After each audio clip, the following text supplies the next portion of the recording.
Positivos e positivas, positivamente no ar, sejam muito bem-vindos a esse episódio que eu tenho certeza que vai edificar muito a sua vida, por isso não saia daí, permaneça firme aqui, porque eu tenho certeza que Deus vai falar na sua vida, ao seu coração, à sua família. Hoje nós falaremos com uma pessoa que tem edificado muito a minha vida, porque eu tenho seguido os conteúdos dele, e ele fala de algo que é muito poderoso, que é sobre família. Olha como é importante nós falarmos de família, que é o nosso alicerce. Se nós não estivermos bem dentro da nossa casa, muito difícil estaremos bem fora dela.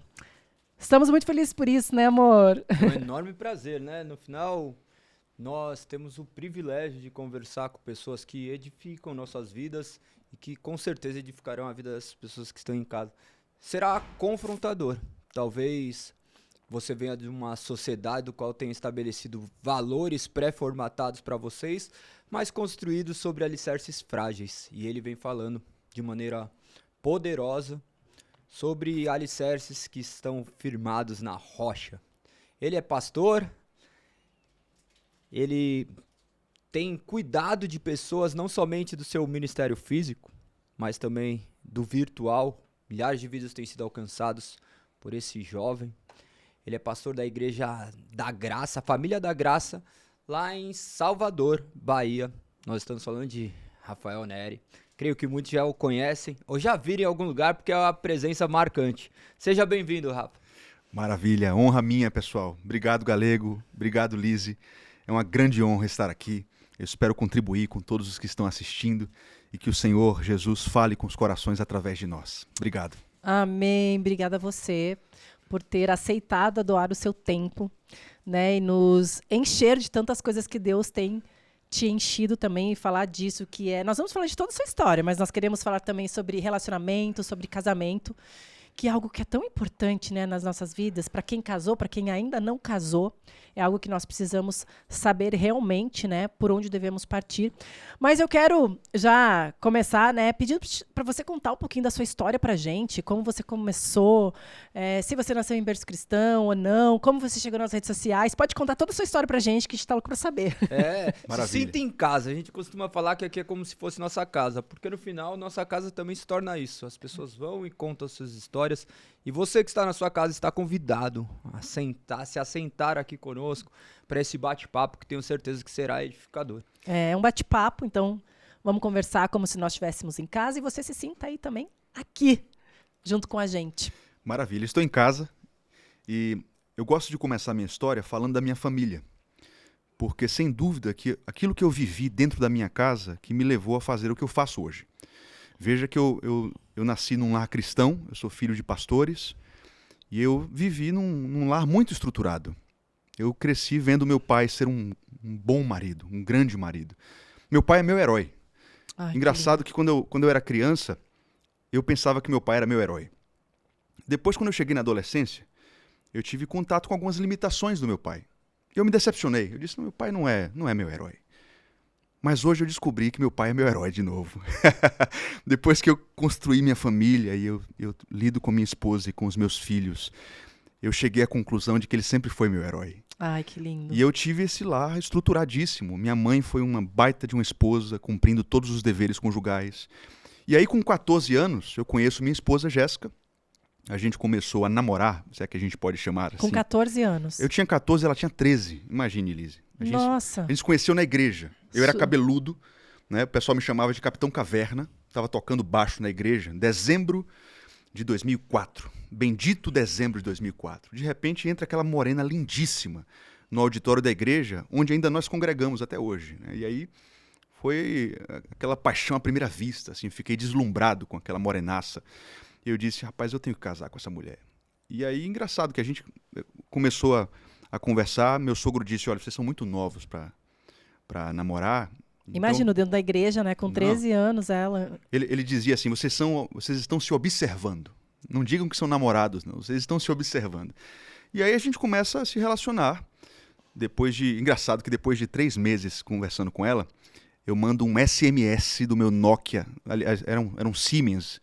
Aquele Siemens meio, não lembro se era laranja. E eu conheci ela muito pouco, eu mandei uma mensagem para ela de SMS, um torpedo, dizendo eu te amo de verdade. Engraçado que na época, óbvio que eu não sabia nem o que era amor, né? Mas a gente passou por tantas histórias que hoje a gente, no dia do casamento, a gente colocou essa frase na nossa aliança. Na aliança, tanto na minha quanto na dela, tem eu te amo de verdade.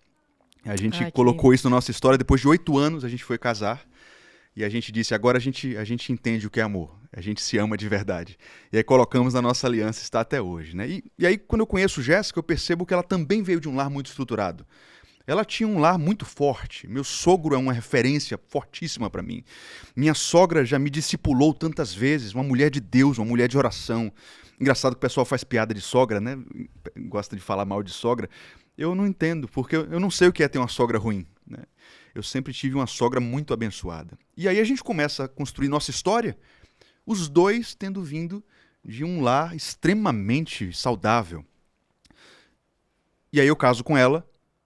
Quando eu começo a lidar com casais dentro da igreja, eu descubro que nem todo mundo teve aquilo que eu tive. Para mim foi um susto para mim, assim. Nem todo mundo, e esse é um assunto que, assim, vibra meu coração. Vibra meu coração, porque família é algo que modifica muito a nossa vida, né? Eu também tive uma família estruturada dentro do possível, mas meus pais foram casados, eles são grandes referências para mim. Engraçado que é muito raro hoje em dia você ver um lar estruturado de verdade, né? E muitas das marcas, dos traumas que as pessoas têm, das dificuldades de relacionamento, começaram lá atrás, né? Vendo a forma como o pai tratava a mãe tratava o pai. Hoje em dia as pessoas crescem em lares que não têm acesso ao mínimo de normalidade. Eu atendo pessoas que cresceram vendo o pai quebrando porta, jogando objetos. Trair era uma coisa normal, manipulação era uma coisa normal. E a primeira coisa que eu digo para as pessoas é: vocês não sabem o que é uma família normal. Isso que você falou é muito importante, porque eu já vi muitas pessoas falarem o seguinte: se você viveu num lar disfuncional, quando você crescer, de duas uma, ou você vai crescer e ter um lar disfuncional, ou você vai fazer completamente diferente. Porém, o completamente diferente, a pessoa nem sabe o que é viver completamente diferente. Ela nem sabe o que é viver uma família. Então, fica até longe dela viver aquilo que realmente é uma família estruturada, porque ela nem aprendeu o que é, né? Não sabe, não teve contato. Não tem formação, não tem base. Você não tem como construir uma casa sobre a rocha se você não sabe onde a rocha fica. Então, o primeiro desafio é mostrar, é assim que se constrói. Isso é que é uma família estruturada. E hoje as pessoas não têm isso. Nós tivemos. Então, eu saio do quartel em 2015, fui oficial do Exército por 6 anos. E depois de 6 anos como oficial, eu decido em junho de 2015 abandonar o meu cargo nas Forças Armadas, abdiquei, ainda tinha algum tempo como oficial temporário, para me dedicar ao ministério. Venho para o ministério e começo a lidar com casais em crise. E, para o meu espanto, mesmo dentro da igreja, mesmo dentro do ambiente cristão, você tem um nível assim de problema conjugal que é assustador. É assustador. Pornografia, traição, pessoas que não fazem a mínima ideia do que um marido faz, uma esposa faz. E eu comecei a me assustar com isso. Eu atendia um casal, atendia outro, e 70% já tinham traído, 80% tinham problemas com comunicação, com diálogo, muitos não faziam mais sexo, casais casados que o marido tinha que implorar para ter sexo, a esposa dizia: Rafael, o meu marido não me procura mais. Isso é muito comum hoje em dia. E eu comecei a dizer: caramba, alguma coisa esquisita está acontecendo. E foi isso que me levou a me dedicar de uma forma muito profunda a isso. Foi naquela época, em 2015, quando eu saio do quartel e me esbarro nessa crise generalizada, que eu tomo uma decisão. Eu digo: Jesus, o Senhor está colocando no meu coração aqui um desejo de viver para isso. E eu começo a fazer isso, eu começo a liderar casais, discipular casais, levo isso para a internet também. E hoje essa é a minha realidade. Hoje o meu foco, a minha ênfase é receber casais quebrados, receber casais que não tiveram o que eu tive, e dizer para eles qual é o caminho. Engraçado, né, que eu vejo muitas pessoas que lidam com casais que têm um testemunho assim de: meu casamento estava completamente quebrado e foi restaurado, ou então eu vivi coisas terríveis no meu casamento. Eu não tenho nada disso. Às vezes é até esquisito para mim, porque eu não tenho uma história triste, assim, de um lar disfuncional, uma casa destruída. Pelo contrário, o que eu tenho para apresentar para as pessoas é... Eu namorei em 8 anos, de acordo com os princípios... Com a Jéssica. Com a Jéssica. De acordo com os princípios da palavra, casamos virgens. Nunca tive relação sexual com outra mulher, ela também nunca teve relação sexual com um homem. Fomos o primeiro tudo. E aí, a gente... Chega no casamento, hoje vamos fazer 11 anos num casamento sem grandes crises, sem histórias de traição, de agressão. E o que eu tenho hoje para contar para as pessoas é, olha, eu não tenho um testemunho, mas eu tenho um testemunho de que de que é possível. É possível você começar certo e construir uma história de forma bíblica, de acordo com as orientações da palavra de Deus. Amém. E uma coisa que eu queria te perguntar... Você que viveu na igreja, né? Como é para um jovem viver esse processo mesmo, casar em santidade? Porque a gente tem os dois lados de viver na igreja. O lado que você vive na igreja e é bem orientado e segue exatamente aquilo que você sabe que é a vontade de Deus, que foi o seu caso, mas tem também aquelas pessoas que acabam ficando preso àquele lugar e têm vontade de sair e de conhecer o mundo e não conseguem, principalmente porque os hormônios, a carne grita, a gente sabe, principalmente nessa fase de adolescência, que é real, né? Que isso acontece Total. E voluntariamente. E até para as pessoas hoje que se converteram e que querem ter realmente, viver uma vida em santidade, eu quero casar agora e quero ter uma vida em santidade. Como viver isso, assim, de fato? É engraçado, porque desde a época da adolescência, eu não gosto muito desse conceito como é utilizado hoje, mas eu e a Jéssica sempre fomos perseguidos. Veja que a gente chegou a estudar juntos na mesma escola durante o namoro. E as pessoas perguntavam, caramba, que tipo de namorados são vocês? A gente não vê vocês se abraçando, se agarrando. Vocês não...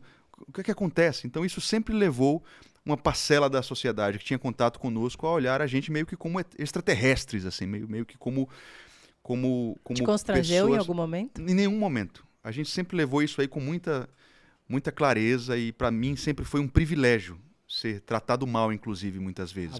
Eu tinha amigos que chegavam, viu, Galego, e falavam assim, você é meio afeminado, viu, rapaz? Você namorando com uma menina bonita dessa, não faz nada, como assim? E eu dizia para eles, eu estou construindo uma família agradável ao meu Senhor.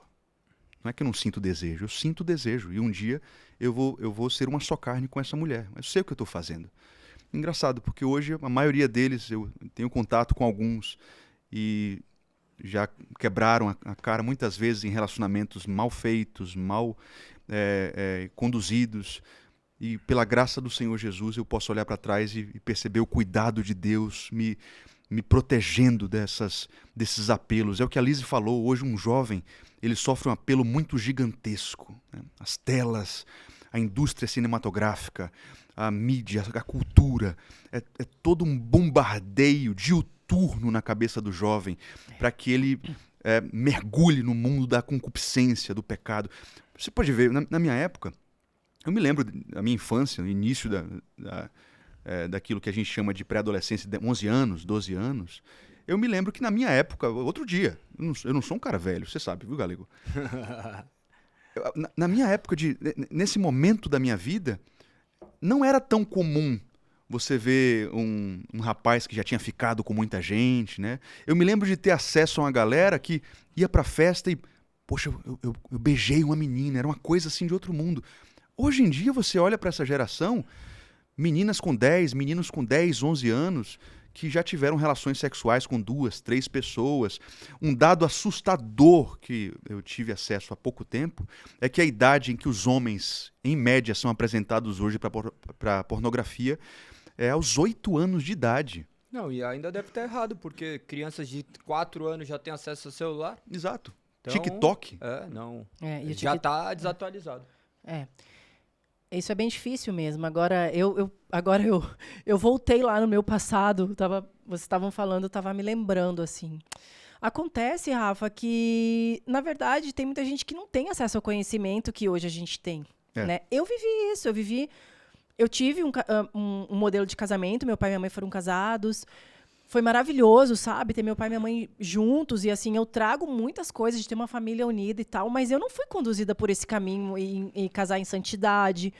Imagina, pra mim naquela época, como assim casar em santidade? Eu tive uma vida que eu posso dizer promíscua. Sabe, eu não sabia, nem fazia ideia e ainda pensava que quem fazia isso era louco. Né? Eu acabava, talvez, até constrangendo as pessoas, assim como te constrangeram, e falar o que você está vivendo. Então, assim, tem muita gente hoje que não tem acesso a esse conhecimento, infelizmente. Não tem acesso e vai vivendo e vai formando a família completamente desestruturada. Isso. Né? O que seria hoje um casamento ideal? Eu percebo isso. Hoje não, né? O que seria o certo? Sempre, né? Porque é o que eu falo para as pessoas. O grande problema do ser humano é tentar fazer família do seu jeito. A família tem um criador. Deus é o autor do matrimônio. Então, o casamento, todas as pessoas tinham que ter acesso a essa verdade. O casamento não é um fenômeno antropológico. Não é o resultado de um borbulhar civilizacional. Não foi o homem quem criou o casamento. É uma criação divina. Deus é o autor do matrimônio. Então não adianta a gente tentar fazer família do nosso jeito, chamar família aquilo que a gente acha que é. Nós temos que nos sujeitar à palavra. A única forma de construirmos um lar ordenado é a sujeição à palavra de Deus. As pessoas precisam ouvir essa mensagem. O meu desejo era que o mundo inteiro tivesse acesso a esse podcast, para que eles soubessem, Deus criou a família, e se você quiser uma família feliz, uma família forte de verdade, você precisa se sujeitar à verdade, conhecer a verdade, ver Amém. o manual do autor do casamento, porque lá há milênios está escrito, família é isso, família se faz assim, esses são os princípios, isso é um marido, isso é uma esposa, assim que se cria filhos, os filhos para Deus são isso aqui. Veja como as pessoas da nossa geração, muitas vezes, enxergam filhos como um estorvo, como um peso. Eu conheço verdade, pessoas que... A nossa geração foi tão influenciada pela revolução sexual que eles olham para a paternidade e maternidade como um peso. Ai, tomou seu anticoncepcional hoje? Pelo amor de Deus, porque filhos, se vier um filho agora... Quer dizer, sem perceber, a gente está lidando com uma coisa tão preciosa como se fosse uma maldição. Isso, e é bem isso mesmo, porque eu trabalhei muito já com o meu corpo, né, em prol do meu corpo no passado. E eu pensava sobre isso, assim, se eu tiver um filho, eu vou estragar meu corpo. Senhor Jesus, que me perdoe, meus filhos são uma bênção, uma bênção. Quando você realmente vê sentido naquilo, né, na família, na criação, o poder que tem tudo isso, a gente começa a enxergar como se os nossos olhos realmente começassem a ver verdadeiramente o sonho que a gente tem de viver, porque muitos querem viver uma família, né? Ai, como eu gostaria de viver uma família. Será que as pessoas estão dispostas a viver realmente uma família? É verdade. E aí a gente é confrontado pela palavra de Deus. Né? O que é que a palavra de Deus fala sobre os filhos? Salmo 127. Os filhos são herança do Senhor, um presente que Ele dá. Os filhos são como flechas na aljava do guerreiro. Quer dizer, você vai sendo confrontado pela palavra de Deus e você percebe que você aprendeu tudo errado. Os filhos são uma bênção. A paternidade é algo que Deus exercita e Ele compartilhou comigo. Eu, que era um pecador miserável, destituído da glória de Deus, vivendo uma vida torta. E aí Deus pega um cara como eu e me permite ser pai de uma criança que saiu de dentro de mim. Não tem nenhum tipo de conta, boleto, gasto com meu filho que se compare à grandeza de criá-lo, de vê-lo crescer. Hoje eu tenho um medo, eu vou admitir para você, Galego, para você também, Lise. Eu tenho um medo hoje. Eu tenho medo de meus filhos crescerem e eu não ter aproveitado, desfrutado com eles, estado presente como eu deveria estar. Porque hoje a gente vive tão preso às telas, ao celular, que a gente está com o nosso filho, a cabeça está no trabalho. A gente está lá em casa para o almoço, mas a cabeça está no boleto, na obrigação, no Instagram, no Reel que você tem que postar. E às vezes eu paro e penso assim, caramba, eu tenho que viver esse momento aqui como se fosse o último. Eu quero que meus filhos se lembrem de mim como, poxa, papai, quando ele estava ali com a gente, ele estava inteiro, ele estava pleno. A cabeça dele não estava no trabalho, ele estava completo. Eu chamo isso de exercício da presença.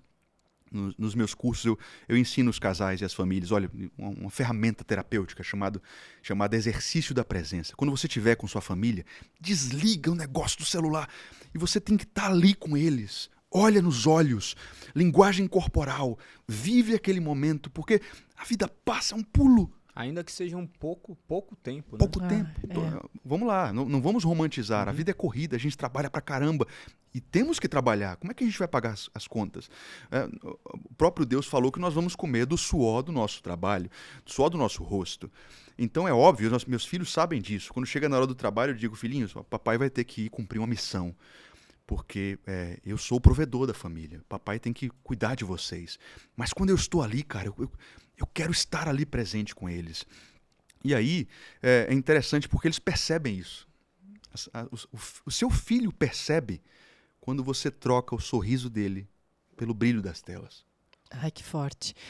Muito forte isso, assim, pra gente que tem filhos, assim, né? Pra mim tem filhos, algo que eu tenho pensado muito ultimamente quando os nossos filhos chegam na adolescência, os nossos não, né? Muita gente, porque eu ainda não tenho filhos na adolescência, mas muitos adolescentes chegam e parece que querem se libertar dos pais, né? Eu quero sair, eu quero viajar sozinho, agora eu quero viver o que eu não vivi com os meus pais. E o meu desejo, Rafa, do fundo do meu coração, é que a gente viaje juntos. É que os meus filhos tenham prazer em estar com a gente. Sabe? Vamos comer fora, ou vamos ficar dentro de casa, ou vamos brincar no parque. Eles tenham prazer de estar com a gente, porque a nossa família seja um lugar de felicidade. E eu tenho pensado muito nisso. E a nossa família ela vai ser um lugar de felicidade se nós plantarmos isso agora. Exato. Se a gente for unido com eles agora, se a gente ensinar isso para eles agora. E o tempo passa rápido, é impressionante, né? Eu me lembro que em 2015 meu mais velho nasceu. Estava num período bem conturbado, assim, saindo do quartel para me dedicar ao ministério. Nossa realidade financeira caiu assim mais de 50%, foi muito abrupto. E a gente com um bebê de 3 meses em casa. E parecia que aquele tempo nunca ia passar. E hoje meu mais velho está com 8 anos, vai fazer 9. O do meio está com 5. E nós temos o nosso Joelzinho com 5 meses agora. É um pulo. A criação dos filhos, a biografia familiar, é uma jornada que deve ser desfrutada. Salomão dizia isso, né? Desfruta a vida com a mulher da sua mocidade. Essa é a sua recompensa. Você entende que o desfrutar do casamento, dos frutos do casamento, é a recompensa do homem debaixo do sol. Então, eu levo essa filosofia de vida para mim, em meu relacionamento com Deus. Samuel, meu filho mais velho, eu tenho 10 verões com ele. São 10 verões com ele. Depois desses 10 verões, ele vai querer brincar com os amigos da escola, ele vai querer viajar com os amigos da igreja, ele vai querer ganhar o mundo. E eu preciso ter a consciência de que eu discipulei o meu filho, eu curti com ele, eu estava presente quando eu tive a oportunidade de estar. Né? Tem dois termos, 2 conceitos em latim que eu utilizo sempre quando eu estou ensinando. Tempus fugit, memento mori. Memento mori. Tempo fugite, o tempo escorre pelos dedos. A vida do homem é como a erva do campo, é rápido. 70 anos, o que são 80 anos? É muito pouco, a gente vive tão pouco. E memento mori, lembra-se que você vai morrer. Lembre-se de que você está aqui numa jornada muito temporária. Não dá para perder tempo com coisas fúteis, gastando a vida com coisas que não produzem frutos eternos. Eu já passei dessa fase. Se Deus permitir que a gente tenha pouco recurso, ou muito recurso, uma mansão ou um casebre, as roupas caríssimas ou roupas muito simples, não é isso que faz a diferença. O que vai fazer a diferença é presença, é amor, é generosidade, é se os meus filhos me flagram orando de joelhos. Porque se eu digo que eu sou um cristão, o que adianta eu dizer que sou um cristão se meus filhos veem um ateu prático dentro de casa? Que tipo de família cristã é essa onde não fala-se das coisas de Deus, onde existe espaço para soft porn hollywoodiano, existe espaço para falar de política, existe espaço para briga, as pessoas ficam se xingando ali, não existe nada de vida com Deus e não existe espaço para falar da palavra de Deus, da oração. Então eu creio, Galego, que nós estamos num momento de confronto. Olha o que eu vou dizer. Eu tenho uma tese de que nós estamos muito próximos da volta de Cristo. Eu acho isso. Eu tenho essa convicção. E acontece que, quando Paulo escreveu as suas epístolas para o seu discípulo Timóteo, você olha um mapa escatológico para a família, tanto na primeira epístola quanto na segunda. Na primeira carta de Paulo a Timóteo, capítulo 3, ele fala duas coisas muito importantes para famílias que estão vivendo nos últimos dias. A primeira coisa que ele fala: as pessoas tentarão proibir casamento. A família será um problema. A sociedade tentará passar a ideia de que o casamento bíblico é um inimigo da sociedade. Está escrito, Paulo previu isso para Timóteo. Segunda coisa que ele prevê ali no terceiro capítulo de 1 Timóteo. Eles vão tentar fazer com que uma espécie de politicamente correto seja uma desculpa para perseguir vocês. Então Paulo fala da proibição de certos alimentos, de certas regrinhas que não tem nada a ver com a palavra de Deus, que serão impostas para perseguir as famílias cristãs. Aí quando a gente vai para a segunda epístola de Paulo a Timóteo, no capítulo 3, ele fala o seguinte: Timóteo, o Espírito Santo diz expressamente que nos últimos dias sobrevirão tempos penosos, em que as pessoas serão egoístas, avarentas, amarão a si mesmas, serão mais amigas de si próprias dos prazeres do que amigas de Deus. Né? Elas serão irreconciliáveis. Quer dizer, Paulo está falando de um tipo de gente que perdão, né, reconciliação são palavras que não existem para esse povo. Ele continua dizendo desobedientes aos pais, está escrito lá, desobedientes aos pais, né, cheias de soberba, cheias de vanglória. E olha só o que a gente está vendo hoje aí. Nós estamos vendo as profecias se cumprindo.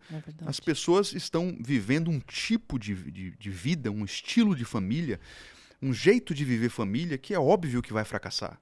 Porque quando você entra na família pensando em seu próprio umbigo, tem tudo para dar errado. Isso é uma coisa que eu ia te perguntar agora, assim, porque quando as pessoas olham para sua vida, Rafa, glória a Deus por você ter tido toda essa base e hoje ter uma família estruturada, onde você consegue ensinar, onde você consegue guiar pessoas, é maravilhoso.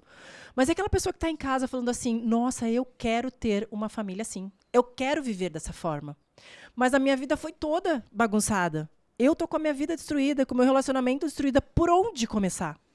Legal. Eu quero viver isso. A primeira coisa que eu diria para essa pessoa que está nos assistindo, e você precisa ter isso com muita clareza em sua mente: o fracasso que você viu em sua casa não significa que você vai ter que viver a mesma coisa.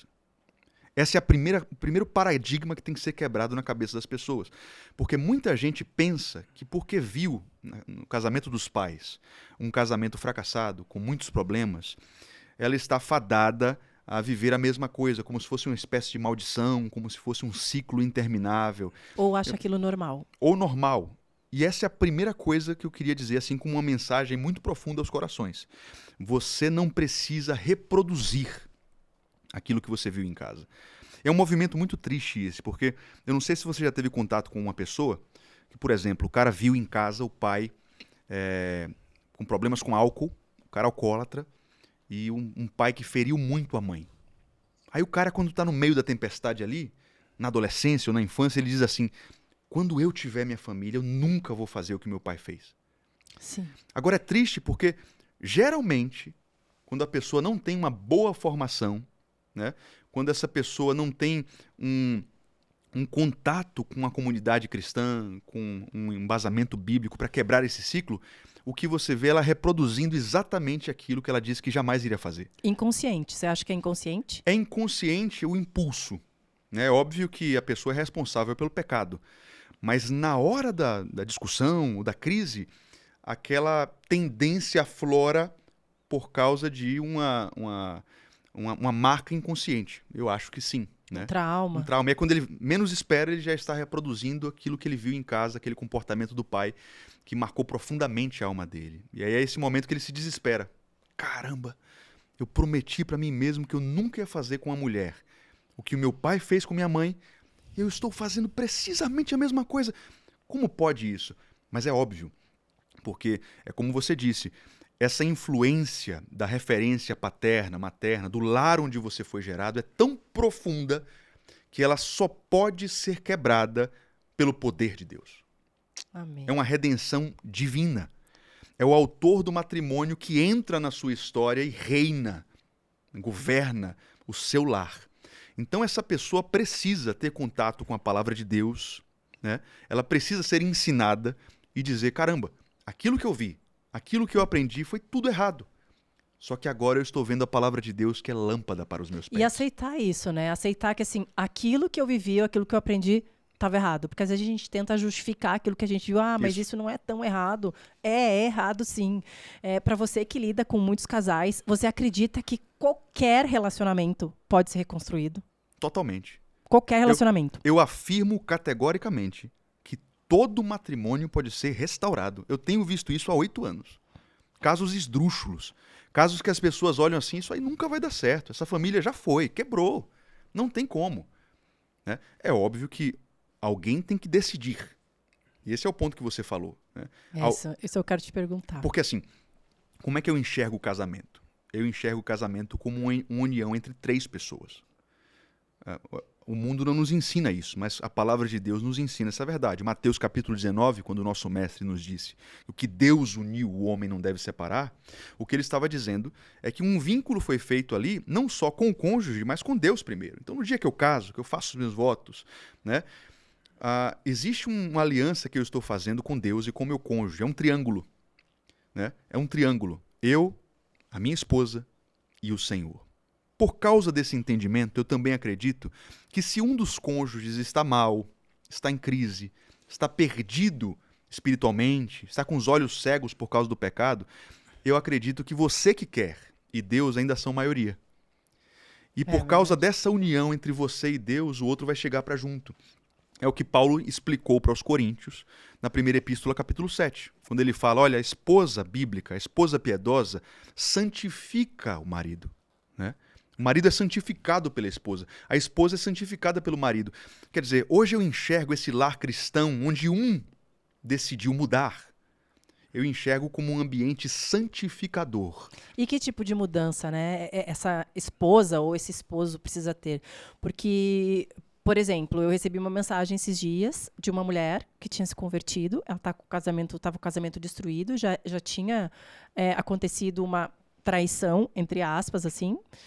Podemos dizer, foi e não foi, porque ele achou que não tinha traído, porque estavam separados, ela achou que tinha traído, e o esposo não é convertido. E ela quer trazer isso. E como santificar o marido dessa forma? Como trazer o Senhor para Jesus? Porque a gente sabe que quem transforma é o Espírito Santo e é Ele que tem todo o poder. Como agir numa família assim, onde ela quer uma restauração, mas ela não consegue ver no marido uma resposta? Sim, é muito difícil. A gente não pode negar isso, né? Não estou dizendo que é fácil. Isso envolve muito sofrimento. E é óbvio que você tem pessoas com o coração empedernido, existem pessoas más, existem abusadores, existem psicopatas. Então existem casos extremos que não vêm ao caso aqui nesse momento. Mas o que eu tenho acompanhado, na média, na maioria dos casos que eu atendo, é que esse marido incrédulo, ele é impactado pelo testemunho da mulher. Né? Então, veja que o apóstolo Pedro, escrevendo para casais, ele disse, olha, a esposa piedosa, ele chega a dizer o seguinte, vai ganhar o marido sem usar palavras através do bom procedimento dela. Quer dizer, não é argumentação. Ela tem que ter uma transformação genuína primeiro. Começa nela. Começa nela. Esse é o ponto. Muitas pessoas dizem assim, né, quando começam a caminhar comigo, ou serem atendidas por mim, olha, ele não quer mudar. Então, do que é que adianta eu fazer esse procedimento com você? E o que eu digo é, o meu método, o que eu estou propondo para você é a sua transformação. Tem a ver com a sua intimidade com Deus. Tem a ver com as suas decisões, porque você não vai decidir pelo outro. O que eu acredito é que a sua mudança é utilizada por Deus em sua santa providência como uma ferramenta de transformação do outro. Esse é o ponto. O que eu estou propondo aqui não é que você é capaz de mudar o seu marido, mas o seu testemunho é uma ferramenta eficaz para que o seu marido seja transformado. Nós entramos em milhares de problemáticas, né? Total. Eu vejo a gente mergulhando nesse ambiente de casamento, falando de pessoas que se dizem cristãs, que casam com incrédulos. Pensa que a realidade que um cristão deveria casar com um cristão. Então isso daí é a premissa básica. Ah, mas eu fui convertida e agora meu marido não foi. Então é o processo porque já conhecia. Envolve milhares de coisas e as pessoas tentam fazer pela força do próprio braço, e nós sabemos que não é pela força do próprio braço, e namoros evangelísticos nós vemos à torta e à direita aí, pessoas que acreditam nisso. quando as pessoas olham para nós, né, que hoje, cristãos, transformados, que nem a minha história é muito diferente da sua. Quando eu vejo você falando assim, fala assim, Senhor, tu sabes todas as coisas. Porque eu sou completamente oposto, o homem depravado, que tenho 4 filhos. Não, o homem continua sendo depravado se não for as mãos soberanas de Deus, né? Então nós não podemos nos esquecer disso, porque causa de quedas é justamente isso, o homem se colocando em lugares santos. Como que você tem falado para essas pessoas que você tem atingido, que não são cristãs? Porque as pessoas se achegam até você por conta daquilo que você tem falado, que a verdade não precisa ser provada, a verdade se prova naturalmente. Isso. Como que você tem se relacionado com esses incrédulos que se achegam até a ti? O que você falou é muito interessante, Galego, e realmente eu tenho alcançado pessoas que não são cristãs. E tem um livro que mudou minha vida, chamado Quando Pecadores Dizem Sim, do Dave Harvey. Esse livro, cara, ele traz uma verdade que é fascinante. Todos nós somos pecadores sem Deus. E por isso, o casamento sempre vai ser uma aliança entre 2 pecadores dependentes da graça. Quer dizer, se por um lado eu tive uma história bem diferente da sua, por outro lado, eu era tão pecador quanto você. Perfeito. Mesmo estando na igreja, mesmo estando ali tocando, ministrando, liderando pequenos grupos, mas eu tinha meus pecados, eu tinha minhas depravações, eu vivi coisas também que eu tenho vergonha de contar aqui. Quer dizer, quando eu chego no casamento, apesar de, óbvio, não vamos negar que um lar funcional e uma história familiar forte influenciam positivamente no casamento. Mas apesar disso, é um pecador também. Então, quando eu chego no casamento e eu entro numa história matrimonial com Jéssica, ela vai ter acesso a uma pessoa que inevitavelmente, olha o que eu vou dizer aqui, inevitavelmente traz consigo uma bagagem. Por mais que você tente, né, você deixa as coisas para trás, você está entrando num casamento, então você não vai trazer outros relacionamentos passados e coisas que você viveu no passado para dentro de casa, mas inconscientemente você traz. O cônjuge sempre vai trazer traumas, complexos, pecados. Na bagagem que o cônjuge traz ali para o navio, que vai rumo ao oceano da história matrimonial, sempre tem coisas sujas. Sempre. Não adianta você dizer assim, Rafael teve um histórico familiar maravilhoso, menino de igreja, casou virgem. Mas vai o Espírito Santo sondar ali as gavetas do interior do meu coração. Os pensamentos. Os pensamentos, os olhos, né? Davi dizia no Salmo 19, né? Que as palavras dos meus lábios, a meditação do meu coração sejam agradáveis a ti, rei meu, rocha minha. Quer dizer, ele tem consciência de que mesmo sendo um homem segundo o coração de Deus, ele está sujeito a muita coisa abominável. Tanto é que pecou, tanto é que traiu, tanto é que teve relações, talvez o caso mais grave de adultério, com a geração de um filho, morte de pessoas, assassinato, seja do cara que era segundo o coração de Deus. Isso é muito louco. É muito louco. Aí você tem que admitir que todo casamento é uma história entre 2 pecadores dependentes da graça do Senhor. Então é isso que eu tento transmitir para as pessoas. Falar sobre casamento devia estar lá no currículo escolar, né? Para já ir desde pequeno, assim, formando as crianças e mostrando o que realmente é uma família. Porque eu vejo, assim, o sonho da mulher, vamos dizer, da mulher, do homem também, mas vamos falar mais, eu acho que da mulher, não sei se você concorda comigo, é casar. A mulher quer casar e quer casar, principalmente quando vai chegando numa idade mais avançada. Nossa, eu ainda não casei, não deu tempo. Só que quando ela não sabe nada de família, ela casa e vai vir diversas situações onde você precisa renunciar todos os dias, principalmente nosso ego. Né? Nós precisamos renunciar todos os dias. E aí que entra os conflitos, porque você casa falando assim, não, ele é maravilhoso, ela é maravilhosa, eu já conheci o suficiente, e nunca é suficiente. Você pode estar casado há 40 anos, eu creio que em 40 anos você pode conhecer muito bem o seu parceiro ou a sua parceira, mas nunca totalmente. Exato. Né? E aí que começam os conflitos. Exato, é o que eu sempre falo para as pessoas, né? Nós somos ensinados a estudar para um monte de coisa, menos para casar. Então a gente vai aprender a dirigir, nós somos obrigados a fazer um curso e mostrar que somos competentes, preparados para aquilo ali. Às vezes não adianta muito não, tem um pessoal que mesmo assim vai para o lado sem dar seta. Compra a carteira. Exato. Mas aí você quer ter uma profissão, você vai ter que estudar, você vai ter que se tornar competente. Agora, para a coisa mais importante da nossa história familiar, que é o casamento, a gente não se prepara. É o que eu falo para as pessoas. Alguém te ensinou a ser um marido, os deveres conjugais? O que é que um marido faz, uma esposa faz? Como é que se constrói uma rotina familiar? O básico sobre diálogo, comunicação, sexo, né? As pessoas não sabem. As pessoas são jogadas no casamento hoje com 2 problemas: ausência de referência, ausência de formação. É por isso que eu tenho feito o que eu faço hoje.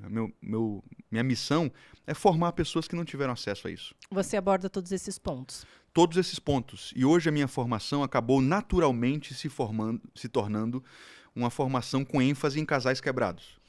Inicialmente, a minha ideia era, eu vou pegar casais que estão se preparando, noivos, namorados, recém-casados, e eu vou formar casais que ainda têm uma possibilidade de evitar a crise.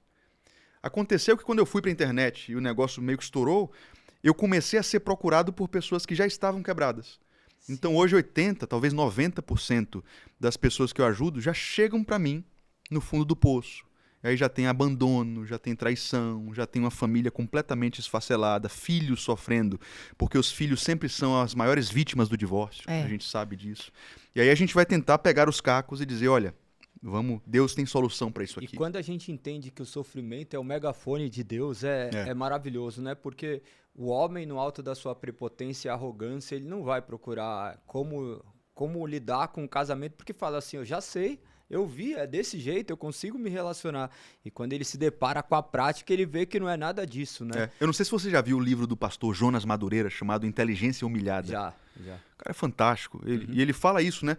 O homem vai tentando fazer da sua maneira, de forma rebelde ao Criador, chega um momento que ou ele vai desistir de tudo, ou ele vai dizer, Senhor, o seu sofrimento foi uma dor que me mostrou que eu preciso me sujeitar a toda a verdade. Então eu abro mão do meu método e da minha maneira.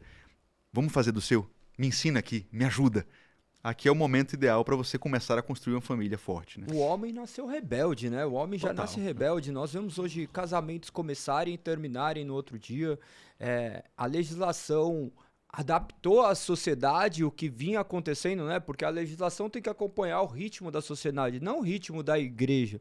Nós estamos falando aqui num ambiente que talvez seja um pouco mais restrito, que nós somos cristãos, protestantes, nós temos nossos valores e padrões de famílias, mas as pessoas vieram de um mundo onde cada hora é uma coisa, cada hora uma coisa é permitido. Os valores cristãos são bem definidos. Isso. Como que você faz para conversar com essas pessoas tendo esses valores bem definidos?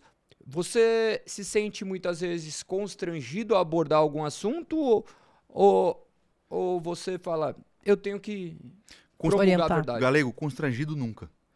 Eu estou disposto a pagar qualquer preço por pregar a verdade. Mas, de fato, nós estamos inseridos numa cultura relativista. São tempos líquidos, como dizia Zygmunt Bauman, né? Os amores líquidos, obsolescência programada dentro de um relacionamento matrimonial, já tem prazo para acabar. As pessoas já entram no casamento com cláusulas rescisórias. Se não der certo, termina. Termina, e aqui isso fica para mim, isso fica para você. Elas já começam partindo do pressuposto de vai acabar e fazendo todas as proteções legais, porque na cabeça delas o casamento não é mais uma aliança, se tornou um contrato. Então você está falando de uma geração extremamente relativista.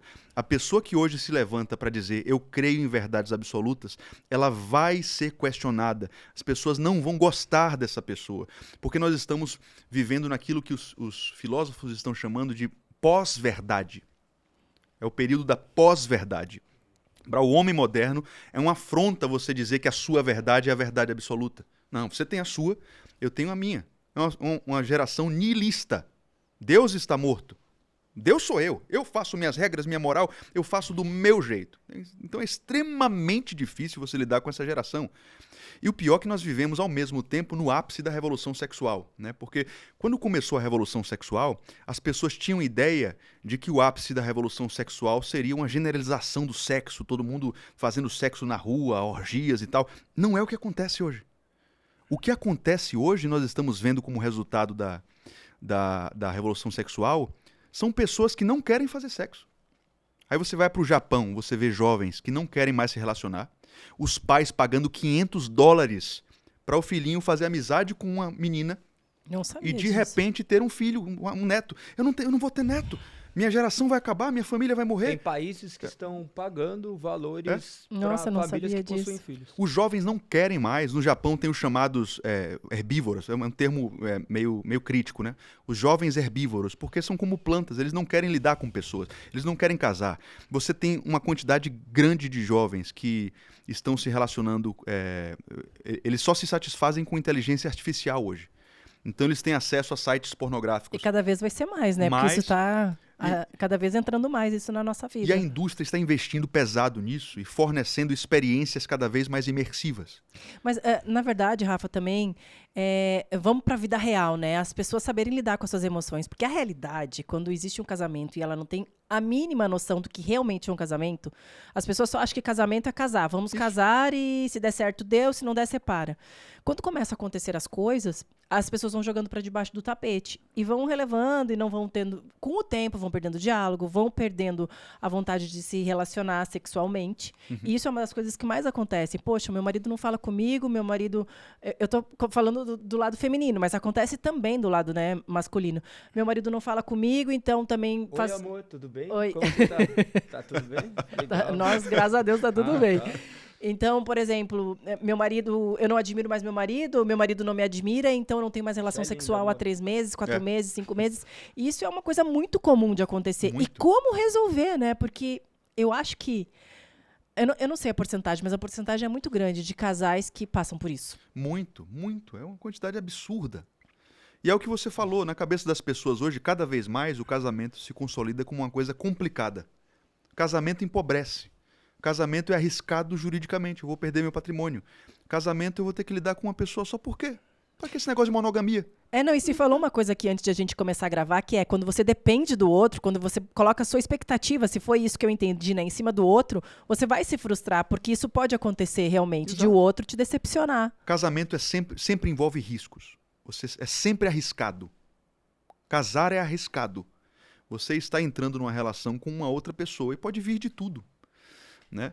Eu atendi recentemente uma aluna que foi fazer terapia com uma terapeuta de casais. Olha o que ela ouviu na sessão terapêutica. Menina, monogamia é um conceito ocidental. Por que vocês não abrem o casamento? Está nesse ponto hoje. Jesus. E de fato, a pessoa sem Deus, a pessoa que não reconhece na Bíblia a nossa regra de fé e prática, para que ela vai ficar se expondo e se arriscando nesse tipo de relação, né? Agora, tudo muda a partir do momento em que você se sujeita à palavra de Deus. E você entende o seu papel, você entende que algum dos dois tem que quebrar o ciclo. Né? Os dois brigam. Aí vão passar 2, 3, 4 semanas dando gelo. Essa coisa de dar gelo é a coisa mais tola que existe. Você está empurrando o seu cônjuge para o divórcio, para o adultério. Então, reata você. Ah, Rafa, mas sou sempre eu. Você é mais parecida com a filha de Deus. Continue. Amém. É isso ou não é? É quebrar o ego, o orgulho, porque existe muito ego, né? Muito. Rafa? É muito ego, assim. E eu não posso falar assim, as pessoas existem ego, porque dentro do meu casamento eu cuido muito disso, né? Porque às vezes a pessoa não faz o que você quer. Aí você fala assim, poxa, mas ele não tá fazendo o que eu quero? Exato. Né? Nós, por exemplo, mulheres, eu que tenho filho, sempre falo pro galego, às vezes eu acordo no final de semana e falo, nossa, olha aqui, eu que tô cuidando, eu que tô fazendo isso. Ele tá fazendo alguma coisa que é muito valioso, mas a gente prefere ouvir aquelas vozes que vêm na nossa cabeça, olha aí, o que você tá fazendo sozinha. E na hora eu falo assim, tá repreendido, meus filhos vão ter muito orgulho de mim, quando crescer, é isso que eu preciso fazer e me dedicar e tá tudo ótimo. Porque se nós não controlarmos a nossa mente, se a gente não colocar para dentro aquilo que realmente é o nosso papel e que a gente tem que fazer, a gente vai se deixar levar pelo que a gente vê hoje em dia. Isso. O cara não presta, o cara não faz nada, a mulher é super empoderada e ela não precisa de homem. Só que termina um casamento e logo precisa de outra pessoa para ocupar aquele lugar. E provavelmente não vai dar certo novamente, se for focado no ego e no meu próprio umbigo. Né? O nosso mestre disse, bem-aventurados os pacificadores, eles verão a Deus. O apóstolo Paulo nos ensina que o nosso ministério que nós recebemos de Cristo é o ministério bendito da reconciliação. Escrevendo aos Colossenses no capítulo 3, ele nos orienta que a paz de Cristo seja o árbitro em vossos corações. Quer dizer, se eu me desentendi com o meu cônjuge, ainda que ele tenha responsabilidades, erros grotescos, e os erros dele sejam piores do que os meus, a questão não é quem vai ganhar ou perder. O casamento vai perder se vocês continuarem brigados. Essa mudança de chave é muito difícil de acontecer, mas eu já vi acontecer, graças a Deus, e tenho visto. Né? Uma discussão de casal começou. Não é um octógono entre mim e o meu esposo, entre mim e minha esposa. Uma briga para ver se o casamento vai ganhar ou perder. Se existe briga, contenda, dissolução, divórcio, adultério, quem perdeu foi o casamento. A questão não é se eu vou ganhar e provar meu ponto, meu argumento. A questão é se nós vamos continuar juntos. Mas aí cada um vê seu lado individual, né? Porque é a tendência, né? Se o outro, por exemplo, traiu, que isso é uma coisa que é bem difícil. Eu queria que você falasse um pouco sobre isso. Como lidar com a traição, né? Como voltar para um casamento depois de uma traição? É um tema bastante polêmico. E em todos os podcasts que eu vou, quando eu falo o meu ponto de vista, eu sou apedrejado. Né? Porque nós vivemos numa geração que não aceita a possibilidade de reconciliação após um adultério. As pessoas costumam dizer, traiu, acabou. Traiu é um erro inaceitável. Eu não consigo perdoar uma traição e voltar a conviver. E eu até entendo a posição dessas pessoas, porque adultério é uma covardia absurda. É uma punhalada pelas costas. É muito feio. E eu tenho convivido com pessoas há 8 anos que são vítimas de um adultério e os traumas na alma são grotescos. A pessoa sofre absurdamente. O adultério fere as mãos, faz tomar chibatadas, vai tomar cuspes no rosto, ser blasfemado, porque nós somos os adúlteros do quais crucificamos Cristo, né? E esse é o conceito humano. O homem se olha somente no horizontal, ele não consegue ver esse favor do céu, por isso que é tão difícil entender o adultério. E Galego, não só humano, mas inclusive na lei de Deus mosaica. Quando você vai, por exemplo, para Levítico capítulo 20, verso 10, está escrito lá, na lei do Senhor, o Deus que nós servimos falando para Moisés. Se uma mulher for pega em adultério, a mulher e o adúltero devem ser apedrejados. Quer dizer, na lei moral de Deus, no Antigo Testamento, o adultério era tão sério que você tinha uma pena de morte. Agora, por que eu acredito então na reconciliação pós-adultério? Sabe por quê? Por causa de Cristo. Cristo mudou o paradigma. Porque quando você vai para João capítulo 8 e os judeus trazem uma mulher adúltera para que a lei fosse cumprida, Cristo mostra o padrão dele a partir de agora. No meu reino, no meu padrão, essa pessoa tem uma segunda chance. Sim, eu acredito nisso, mas olha só o papel, né? Vou me colocar aqui no papel de esposa, né? Imagina se eu pego e admito para o meu marido assim, se você me trair, eu vou te perdoar. E aí, o ser humano já é falho? Uhum. Será que a pessoa dentro de casa, quando ela tem uma certeza de que vai ser perdoado, não é mais fácil de ela cair em tentação do que uma pessoa que fala, bom, se trair, eu já sei que eu não vou conseguir, já trago traumas do meu passado, já sei o que eu vivi, já sei que isso pode se repetir porque você aceitou uma vez? Pois é, eu entendo esse questionamento e eu admito que ele é completamente lógico, né? Se eu já deixo claro que eu vou perdoar qualquer coisa, o outro vai subir em cima, o outro vai se aproveitar, né? Mas eu penso na graça de Deus, porque a gente poderia pensar isso também da graça de Deus, né? Deus é gracioso, Ele perdoa os meus pecados, então eu vou me aprofundar no pecado e eu vou pecar ainda mais. Mas não é o que acontece. Quando Deus é gracioso conosco, o que é que acontece? Em Tito capítulo 2, a graça nos ensina a renunciar às nossas paixões e vontades. Quer dizer, uma pessoa regenerada, uma pessoa que teve de fato um relacionamento com Deus, quando ela tem contato com esse perdão imerecido, com essa graça que é completamente escandalosa, ao invés de se aprofundar mais no pecado, ela muda. Ela é santificada, né? Ela renuncia o pecado. E quando ela não tem? Pois é, se ela não tem, já foge da minha alçada, minha parte eu fiz. Porque a palavra me ensina a tratar o meu cônjuge como eu fui tratado por Cristo. Quantas vezes eu traí o Senhor e eu fui perdoado? Aí Paulo, falando aos Romanos no capítulo 15, vai dizer, assim como Cristo acolheu vocês e tratou vocês, vocês devem tratar uns aos outros.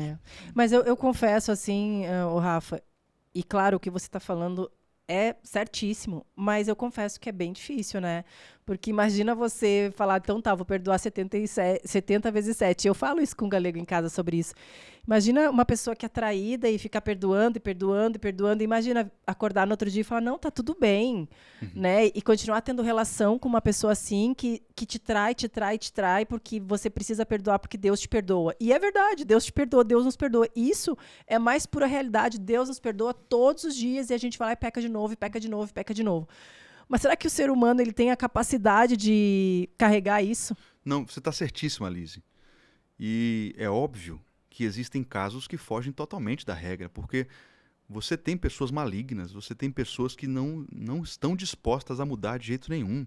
E eu preciso deixar isso claro aqui. Eu, como professor de casais, ao longo desses 8 anos, quantas vezes eu mesmo já aconselhei separação de corpos imediata, né? Essa semana, estava atendendo uma aluna, e ela começou a contar a história, e ela disse que sofria agressões verbais, um tipo de tortura psicológica que era grotesco, e tinha uma filhinha de 3 anos no meio disso tudo. Na frente de todos os outros alunos, todo mundo sabe o que é que eu ensino. Eu disse, minha filha, espera um pouquinho. O seu marido, ele é um criminoso, ele precisa ser preso. Existe uma integridade física em risco, e o que eu aconselho para você é a separação imediata desse cara.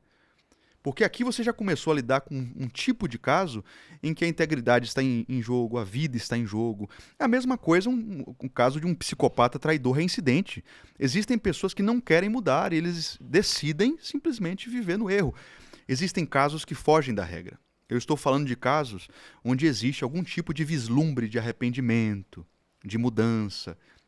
E eu tenho visto acontecer. Às vezes dá para insistir um pouco mais. Tem uma história, veja essa história aqui, porque ela me marcou profundamente. Eu vou explicar meu ponto. Porque eu já vi casos parecidos acontecendo, mas essa mulher marcou minha vida para sempre. No início do meu ministério com casais. Eu fui atender um casal no gabinete, os dois chegaram chorando. E aí, eles começaram a contar a história dos dois, né? Olha só o que aconteceu. No início da relação, eles sentiram que a vida sexual estava ficando um pouco fria. No início da relação? No início do casamento. Menos de 1 ano de casados, eles disseram, poxa, a gente tem que dar uma apimentada no sexo aqui, o que é que a gente faz? E aí eles resolveram colocar pornografia no meio do sexo. Olha, se a gente assistisse um videozinho pornô, desse uma apimentada, e aí depois as coisas vão ficar melhores. Quer dizer, já feriram um princípio gravíssimo e trouxeram uma coisa muito suja para dentro de casa. Com o passar do tempo, aquele marido que nunca tinha tido acesso à pornografia, ele começou a se viciar naquilo. E ele se transformou num viciado em pornografia, e depois de um tempo ele foi buscar isso num sexo real com outras pessoas, de modo que, para resumir a história, quando eles me encontraram, eu tinha uma esposa chorando, porque o marido era viciado em pornografia, tinha traído 1, 2, 3 vezes, e teoricamente naquele momento estava arrependido, pedindo para ser acolhido novamente. Eu olho para aquela mulher, aos prantos. Eu nunca vou me esquecer daquela cena. E eu disse o seguinte para ela, olha, eu preciso que você tome uma decisão, porque a decisão é sua. Você quer lutar por esse casamento? Você quer perdoar o fulano? Ai, que forte, né? Sim ou não? E aquela mulher com os olhos cheios de lágrimas olhou para mim e disse, Rafa, eu quero perdoar o meu marido. E eu vou perdoar de novo, porque eu quero ajudar Jesus a levá-lo para o céu. Aquela mulher entendeu tudo. Sim. Ela entendeu que vai muito além do ego, dos interesses mesquinhos dela, ou da própria soberba, do próprio orgulho, né? Pô, me traiu 3, 4, 5 vezes, como é que eu vou ficar com a sociedade? Ela colocou a decisão dela numa motivação que vai muito mais além. Esse meu marido, que traiu várias vezes, tem uma alma, e é um privilégio para mim cooperar com Jesus para salvar esse pecador miserável. Ô, Rafa, mas você não acha que isso é um dom de Deus mesmo, é algo que Deus coloca, porque eu creio sim que as pessoas podem perdoar, eu creio nesse amor, eu creio que a pessoa às vezes ama tanto o seu cônjuge que ela consegue passar por cima disso e falar, eu quero continuar com você, eu quero te ajudar, mas ao mesmo tempo tem pessoas que não conseguem fazer isso, né? Que até voltam para um relacionamento, também conheço pessoas que queriam lutar pelo casamento, voltaram para o relacionamento e quando o casamento já estava estável novamente, ele não está com a outra, eu já vi que realmente ele largou a outra e ficou comigo, ela começou a lembrar daquela traição, entre crise e começou a jogar na cara. Agora a gente tá junto, mas eu não esqueci do que você fez. E isso acontece muito. Muito. Né? Então, como é só a graça do Senhor mesmo para fazer a pessoa conseguir. A Liz é assim, ela pergunta, ela responde. Eu já fico pensando como que deve ser. Ela começa a construir. E isso é muito natural, porque o que acontece? Nós queremos encontrar soluções nossas, práticas pro dia a dia. A gente quer encontrar uma resposta que caiba dentro da nossa caixinha. Mas não é. A graça, esse favor imerecido, ele abunda sobre pecadores. Então, o que nós temos que proclamar cada vez mais para esses casais é justamente que existe a possibilidade, que nem aqui está um homem depravado que vivia uma vida errada, a Lise que também não tinha os princípios cristãos, você que vem dos princípios. O que nos une agora? A graça de Deus que faz com que nossos casamentos possam ser balizadores e referências para uma sociedade doente. Pois é, as pessoas dizem assim, o traidor nunca vai deixar de ser traidor. Eu ouço muito isso no meu Instagram. Trair uma vez, vai trair de novo. Não tem jeito. Ela quer se convencer disso mesmo para pegar a raiva da pessoa. Pois é, mas no dia que nós admitirmos isso, a gente não crê no evangelho. Porque o evangelho é o poder de Deus para a salvação daquele que crê. Perfeito. Então eu não posso admitir que Cristo não é poderoso para transformar um traidor, né? Agora, Liz está certíssima. Existem casos que são muito complicados. A decisão é da pessoa. Existem pessoas que não conseguem voltar a confiar e é todo um processo para você retomar a confiança. Não é do dia para a noite. Eu costumo dizer para os meus alunos que é mais ou menos 1 ano e meio. 1 ano e meio depois do arrependimento genuíno, convivendo como casal, você começa a ter algum tipo de normalidade de confiança. Porque nesse processo você vai precisar que o ex-adúltero ele mostre um pouco mais a privacidade dele. Isso. Onde é que eu estou indo, facilite. Esse negócio de senha de celular escondido. Eu não concordo com isso para nenhum casal. Quanto mais para o cara que passou por esse processo. Exatamente. Né? A outra parte, ela tem que contribuir, tem que passar segurança para a pessoa, né? Eu lembro que quando eu comecei logo que a gente casou, eu já tive outros relacionamentos, né? E eu amor, você tá me contando agora. Hein? Ai, meu Deus, eu já tive muitos outros relacionamentos. Ainda bem que meu marido sabe da minha vida inteira. E eu já fui muito traída e também já traí no passado. E eu sempre fui uma pessoa insegura por isso, porque eu falei, se eu sou capaz de trair e as pessoas são capazes de me trair, então isso é muito fácil de acontecer. E mesmo já tendo me convertido, eu estava me aprofundando ainda daquilo que como Deus transformava, a gente tinha uma academia, e eu lembro que eu falava, Galego, você não dá carona pra ninguém. Né? Imagina as meninas vão lá, fazem com roupa de ginástica, até que o dia que... E ele sempre me falava, Liz, eu não vou fazer isso, eu não sou esse tipo de cara, você tem que confiar em mim. Até que eu falava, não, mas eu vivi isso, eram traumas que eu tinha. Até que o dia que ele me mostrou, através de atitudes, que eu podia confiar nele. Então, assim, nós não temos segredo para nada, nem de celular, nem de e-mail, para nada, nada, nada, nada. E isso me fez confiar nele. Não foi as palavras dele, não foi ele me falar assim, Liz, pode confiar em mim. É um trabalho em equipe, eu diria, né? Um trabalho em equipe. E o caso que você falou, veja o caso que você disse. O cara se arrependeu, ele de fato mudou, mas depois de um tempo a mulher entra em crise e não consegue confiar. Né? Talvez falte aí esse trabalho em equipe, porque veja, vamos lá, ele cometeu um erro grotesco, mas ele pediu perdão e você decidiu perdoar. Se é para estar casado, então os dois precisam ver o norte onde querem chegar. Do lado dele ele vai dizer, bom, eu adulterei, então eu preciso me dispor a acelerar o processo de retomada da confiança. Então, meu amor, o que é que você precisa? Você precisa que eu mostre que eu não dou carona para mulheres? Que eu saí daquele trabalho onde eu traí com uma colega de trabalho? Peço demissão, eu saio dali, eu dou acesso livre ao meu celular. Quais são as medidas práticas que você precisa da minha parte para que eu te prove que eu mudei? Agora, da parte dela, também são necessárias algumas medidas. Ela precisa ter a consciência do seguinte, eu fui traída, mas eu preciso me dispor a ser convencida de que eu posso voltar a confiar. Esse que é o desafio, porque você vai ter um cônjuge que vai decidir, ok, a minha confiança está abalada, gato escaldado tem medo de água, minha avó já dizia, né? Mas eu preciso saber que o norte onde eu quero chegar é um lugar de confiança novamente. Então eu vou me permitir ser convencida por ele de que a mudança aconteceu. Não é fácil, mas eu vou dizer uma coisa para vocês, eu não sei se vocês dois também amam aqueles casais de velhinhos, né? Eu amo ver casais de velhinhos. Eu amo os casais de velhinhos. Eu posto lá no Instagram, eu sou Quando eu me olho no espelho, eu já me acho um casal de velhinhos. Não, amor, eu ainda não. Não, você tá bem pra caramba, pô. Mas eu sou admirador, eu chamo dos generais do matrimônio. Eu tenho minha avó materna e meu avô materno, eles têm 58 anos de casados, estão indo pra bodas de diamante, 60.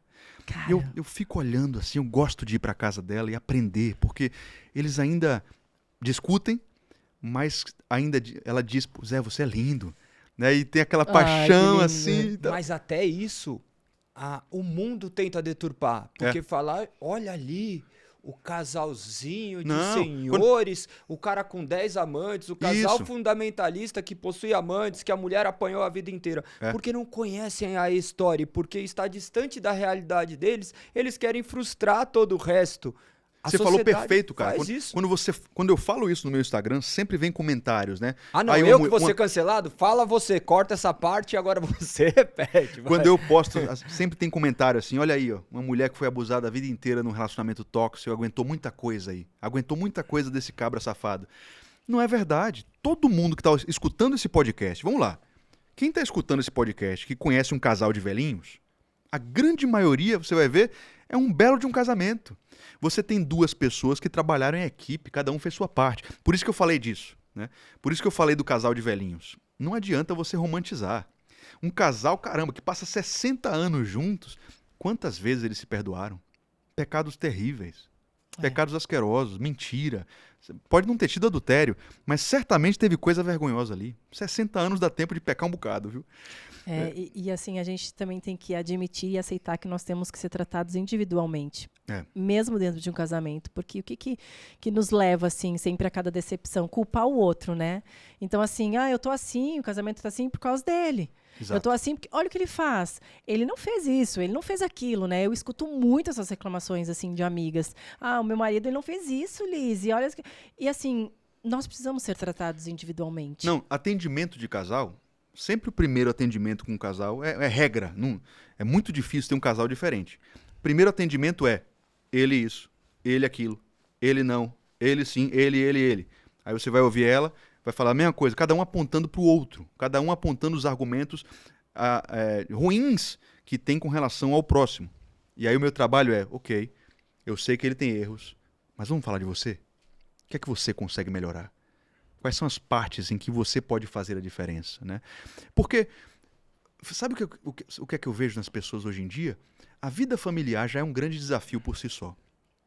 Se a gente não faz a nossa parte para tornar o ambiente familiar leve, né, gostoso, né, a nossa parte para que o vínculo aconteça, principalmente na sexualidade, eu vejo casais cristãos hoje que não conseguem usufruir dessa bênção de Deus chamada sexo.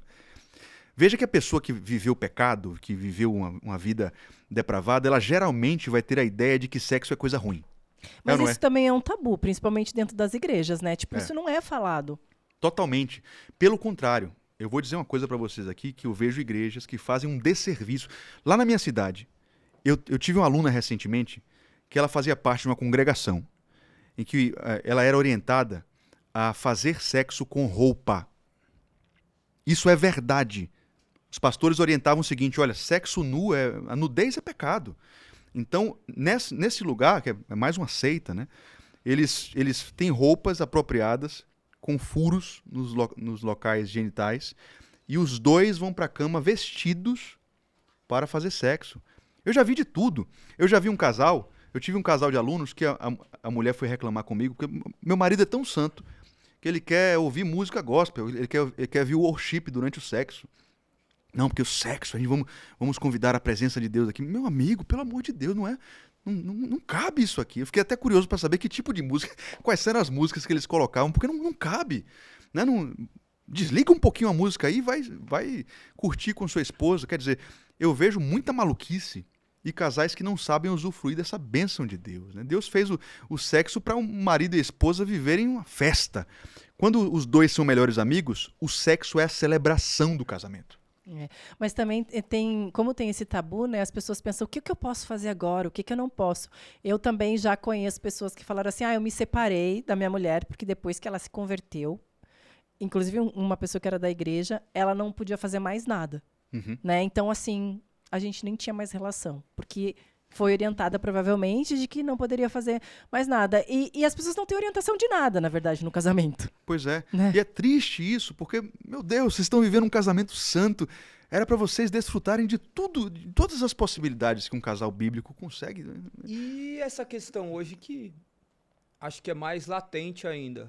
Os recasamentos, as pessoas que foram frustradas em casamentos e agora tentam superar suas frustrações em outros casamentos para mostrar para outras pessoas como você criou uma abordagem para essas pessoas que você tem se relacionado? É muito complicado hoje, viu? Porque às vezes você pega um casal, por exemplo, que está no terceiro casamento e com filhos na história, né? O que você vai fazer?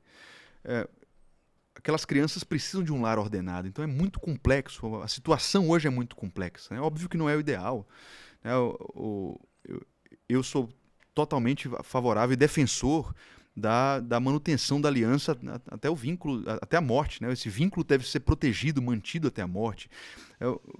Nós vivemos numa geração que não se esqueceu que é uma aliança, uma palavra empenhada, um voto, né? É triste ver que hoje as pessoas gastam R$500 mil numa cerimônia de casamento, R$1 milhão numa cerimônia de casamento e divorciam em 3 meses. Quer dizer, é uma banalização completa. O cara vai lá e decide fazer um rito cristão. Eu não sei por quê, porque não era obrigado. Aí chega lá na frente de todo mundo, prometo te amar, te servir, na saúde, na doença, até que a morte te separe. Por que fez isso então, caramba? Né? Era só ter feito um contrato, uma festa sem o rito cristão. Não envolva Deus nessa história, nessa bagunça toda. E aí nós temos pessoas que a gente não pode confiar na palavra. Porque se a pessoa olhou para a mulher mais importante da vida dele e disse, eu vou estar com você, aconteça o que acontecer, até que a morte me separe, 3 meses está com outra, é um rato. Eu não confio nesse cara para fazer nada, né? O adúltero, ele é uma pessoa que ele mostra que não é digna de confiança, porque a pessoa que dorme do lado dele não pode confiar, meu Deus do céu. Mas mesmo assim a esposa tem que perdoar.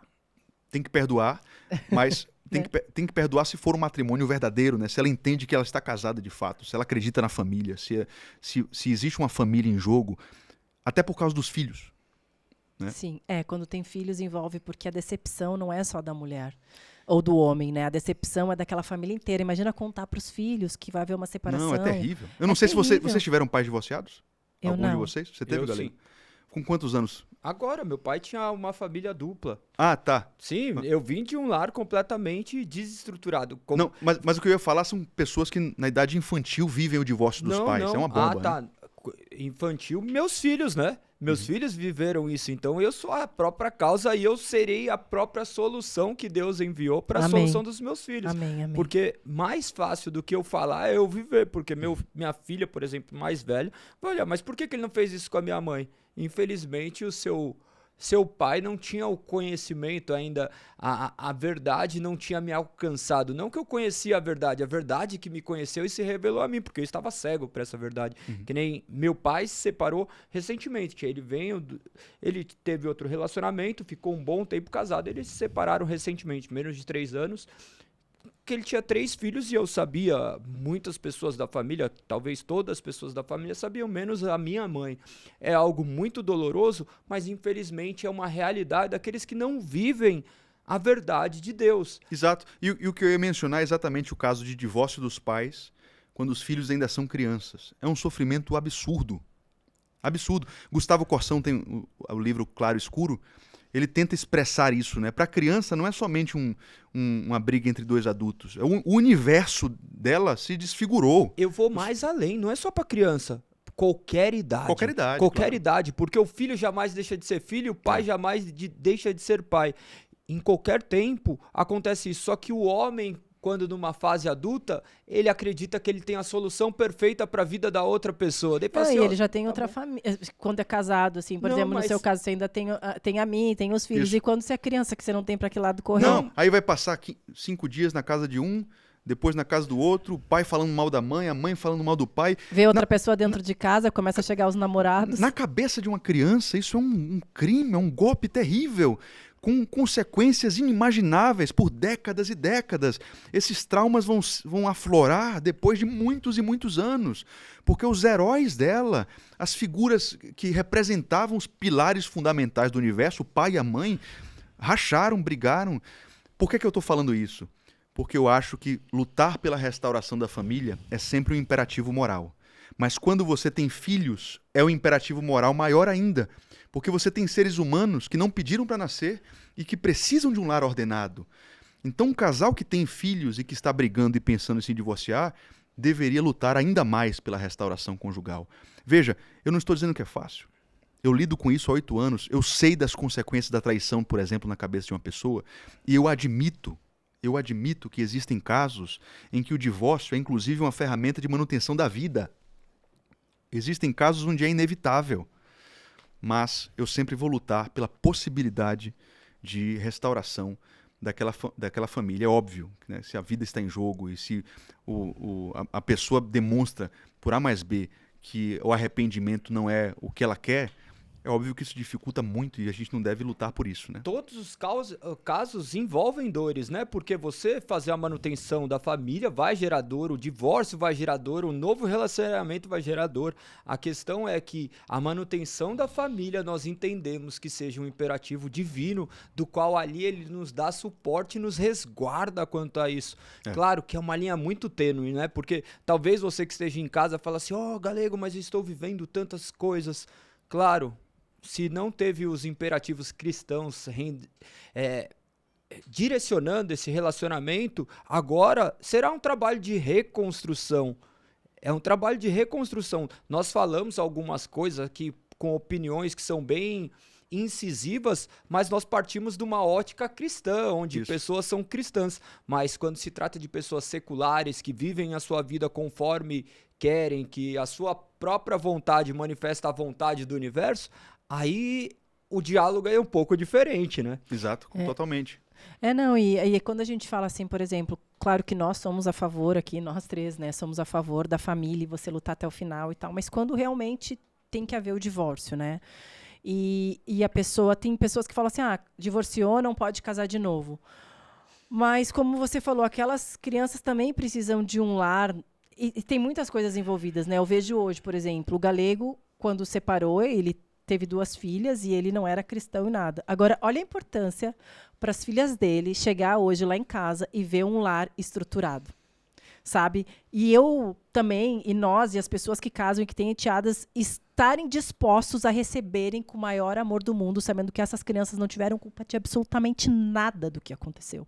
Né? E que se você quer realmente ter uma família estruturada, você precisa estruturar com todos.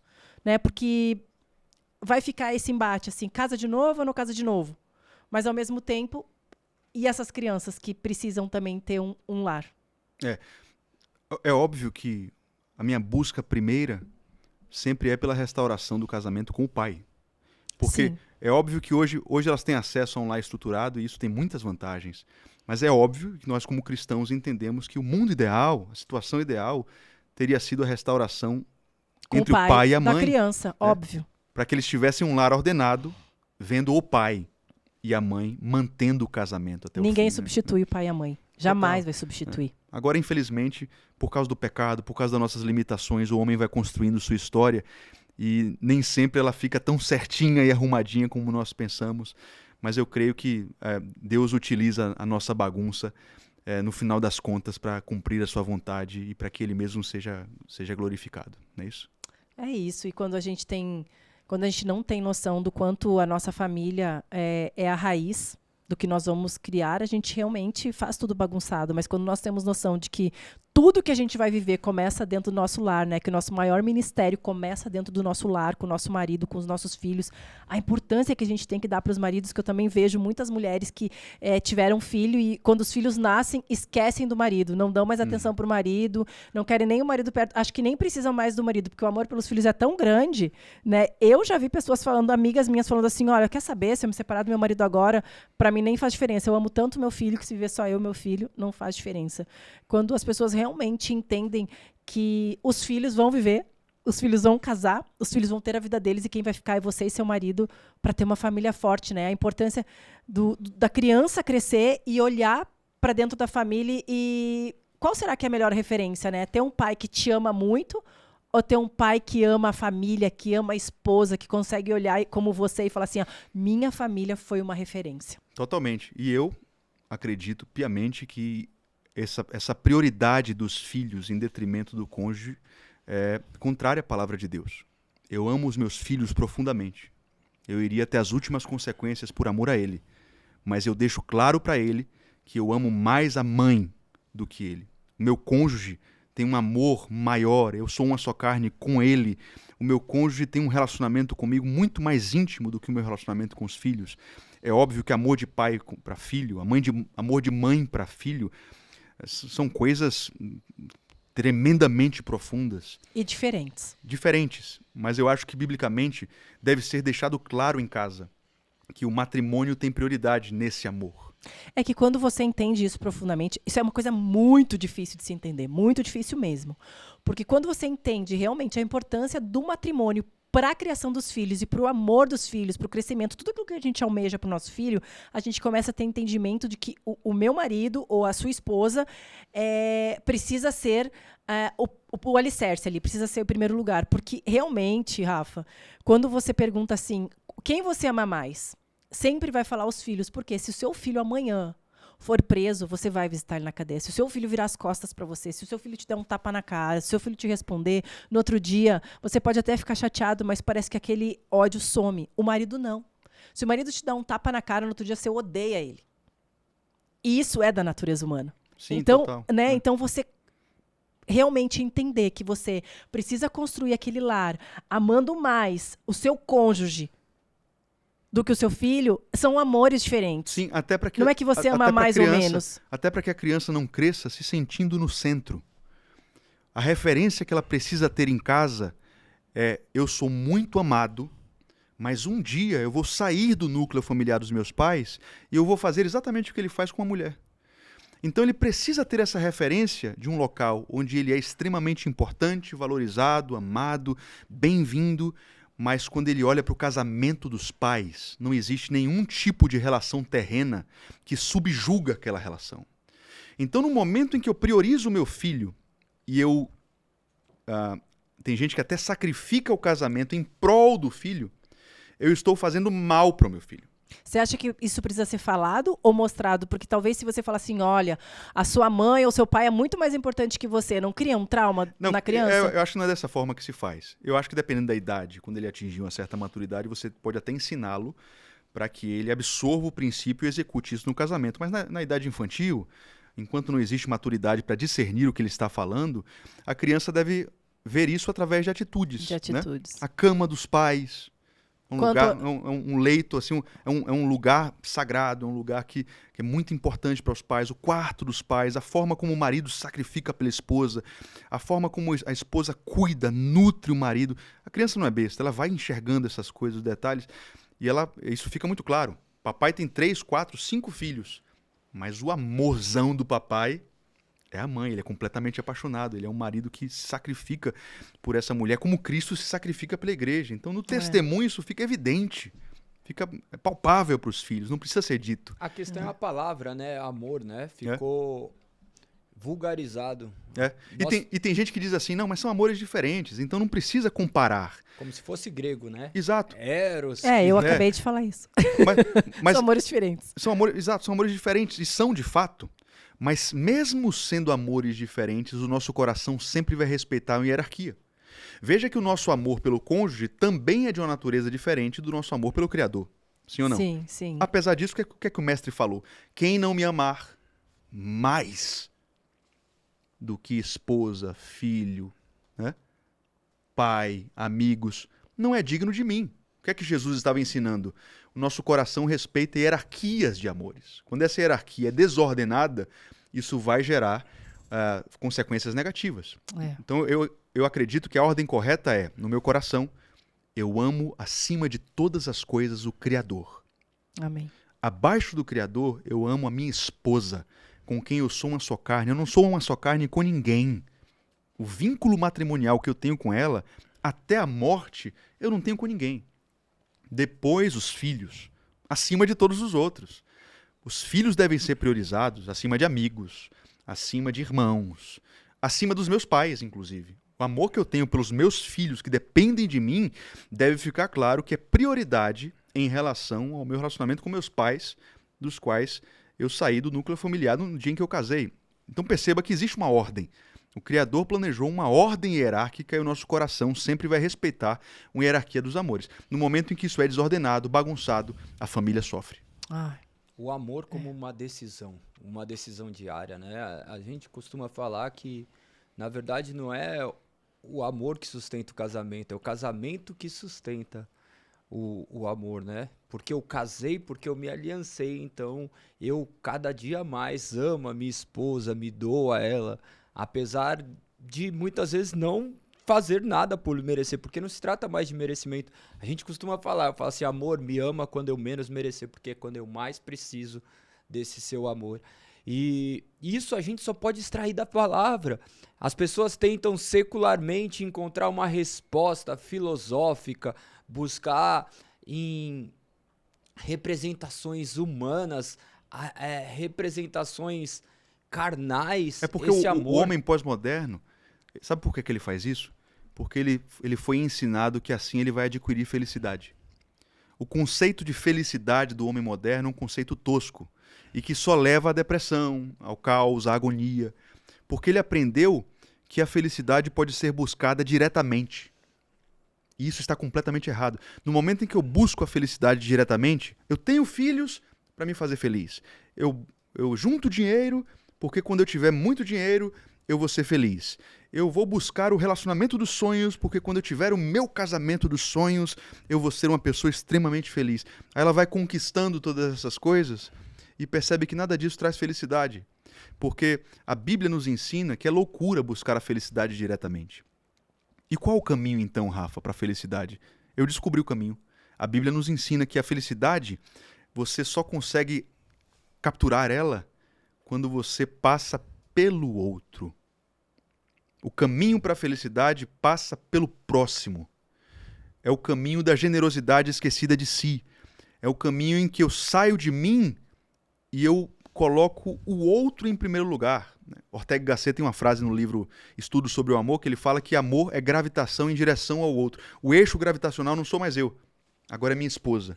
A minha motivação para perseverar, para amar, para perdoar, para acolher é por causa dela. E é o que nós vemos no nosso Senhor. Quando você vai lá em Isaías, capítulo 53, você vê que ele ficou com o coração alegre pelo fruto do seu penoso trabalho. Ele verá o fruto do seu penoso trabalho e se alegrará. Qual foi o trabalho de Jesus? Foi se gastar, foi servir, foi abdicar dos próprios interesses e pensar no outro. Foi não ter por usurpação ser igual a Deus e o Deus do universo ser achado como um escravo com a bacia na mão e uma toalha limpando os pés sujos de pescadores miseráveis, porque ele queria se gastar. Aí quando você vai lá para o escritor dos Hebreus, ele revela para nós, em troca da alegria que lhe estava proposta, ele suportou a vergonha. Quer dizer, Jesus alcançou a felicidade. Como? Como Jesus alcançou a felicidade? Ele pensou menos em si e ele serviu o próximo, ele se gastou. Então esse é o meu lifestyle da família. Eu sei que dinheiro não vai fazer a gente feliz, uma casa luxuosa não vai fazer a gente feliz.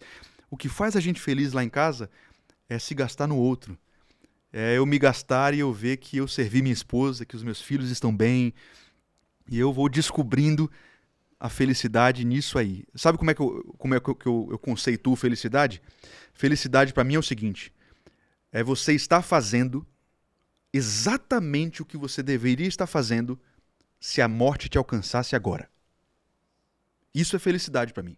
Se você morrer agora, você está fazendo exatamente aquilo que você deveria, aquilo que é o seu dever, a sua missão, o seu propósito. Te amo, amor. Falei rápido. Eu já falei, eu te amo. O cara que está fazendo aquilo ali naquele exato instante, ele está feliz. Ele descobriu o segredo para a felicidade. E é o segredo para você construir uma família feliz. Ai. Amém. Amém. Rafa, a gente está chegando ao fim desse episódio. Foi um episódio muito abençoado. Todo mundo, eu creio que todo mundo procura ter uma família feliz. Todo mundo quer e sonha em ter uma família feliz, estruturada. Mas muitos não sabem o caminho. Nós precisamos aprender todos os dias com Jesus e seguir o que realmente ele deixou pra gente. Porque no meio do caminho, a gente tenta encontrar saídas no qual a gente acha que consegue fazer as coisas sozinhos. Quando, na verdade, o Senhor sabia e sabe muito mais que nós. E nós precisamos admitir que nós não temos que contestar aquilo que o Senhor deixou. Que o Senhor continue derramando sobre a sua vida Amém. essa sabedoria para que você continue nos enchendo, né? Que todo esse transbordo que Deus tem colocado em você nos encha para que a gente tenha aprendizado e você consiga atingir a vida de tantas pessoas para que elas tenham um casamento tão feliz e próspero como o seu, que eu creio que é para isso que Deus te chamou. Amém. Lise, Galego, poxa, obrigado pela recepção. Se deixasse aqui, eu ficava mais 3 horas tranquilo, porque eu Nossa, tá tô me muito sentindo boa. em casa Tá muito boa essa e vocês conversa. são queridos demais. Obrigado pela honra, viu? Nunca vou Amém. esquecer. É um enorme prazer, né? Ver homem que vive a palavra no meio de uma sociedade do qual vivem de maneira completamente contradizendo aquilo que pregam. É bom conhecer homens que vivem o ministério, que se doam por outras vidas. Que Deus continue te capacitando para que mais homens possam viver isso, porque a cura para uma sociedade doente é homens cheios do Espírito Santo, capacitados pelo Espírito, que você possa ser uma voz para essa geração que está por vir, que você possa ser um exemplo para que outras pessoas venham a conhecer o caminho de Cristo Jesus. E agora vamos dar o presente, porque eu não falei para ele do presente, eu só estava comendo aqui as gominhas. O que é isso aqui, hein? Ó, isso é um multivitamínico, na verdade isso daí é cúrcuma. Posso comer? Claro, fica à vontade, é uma delícia. É sem açúcar. Sério? E esse é cúrcuma. Cúrcuma, ou a gente toma ela em pó ou cápsula, então essa daí é super gostosa, é maravilhosa, anti-inflamatório. Eu vou Delícia. te dar, Rafa, um kit que tem para os seus filhos, tem para você, para sua esposa, tem capilar, unha, melatonina, tem para tudo, multivitamínico, cúrcuma. Espero que você goste e que Poxa. você use muito. Que maravilha, rapaz. Poxa. Bonita caixa, hein? Ai, são Olha maravilhosos. A gente lá em casa usa, meus filhos usam. Onde é a câmera, hein? Essa Aqui, aqui. ó. Aqui. Meus Olha filhos isso tinham aqui. muita dificuldade de tomar vitamina e eles amam agora as gummies, que são em formas de ursinho. Essas kids são maravilhosas. A Inove Way Jéssica nos vai apoia. ficar louca com isso aqui. Ela ama essas coisas. As crianças você vai ver na hora de comer. O de ursinho. Meus filhos acordam e falam, mãe, cadê minha gummy?